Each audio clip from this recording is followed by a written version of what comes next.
Assalomu alaykum Free Fire chiqlar, sizlar bilan Muzon Free Fire kanali. Bugun qanaqa yangilik bor Free Fire degan bo'lsanglar, ekraningizda ko'rsatilayotgan 9-may kuni o'yinga qo'shiladigan o'sha Digipod. Bu orujamizni hozir nomini aytmayman, lekin sizlar kommentariyaga qaysi oruja ekanligini hozirroq yozinglar. Keyin yozadigan bo'lsanglar, men ko'rsatib qo'yishimga to'g'ri keladi. Kitob holatida bo'ladi, mana shunaqaroq bo'ladi. Ya'ni Foliant Zatmeniya bo'ladi. Buni ichida ko'p narsalar bo'ladi. Foliant Zatmeniya birinchi o'chirtda mashinalarini ko'rishingiz mumkin bo'ladi, akalar. Ikkinchi o'chirtda takoy loot box popkasini ko'rishingiz mumkin bo'ladi va stenkasini qaranglar, akalar. Voy onasini emsin. 9-may kuni qanaqa narsalar kelyapti.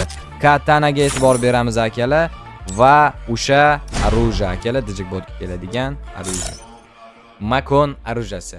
Qale o'ldirganingizda mana shunaqa holatda o'lar ekan va mana bunaqa narsalar bor. Double kill, triple kill va unutishlar. Xo'p. Ko'rinishi, Makonni ko'rinishi mana shunday holatda bo'ladi. Qo'lga ushlaydigan bo'lsanglar, prям Makonga o'xshamaydi ham. Tak. Emotsiyasi. Ajoyib emotsiya. Menga eng yoqqan narsasi bu mashinasi bo'ldi. Sizlarga ham yoqdi deb o'ylayman. Lekin bu narsani olish uchun albatta sizlarga nima kerak bo'ladi, akalar? Nima kerak bo'ladi sizlarga?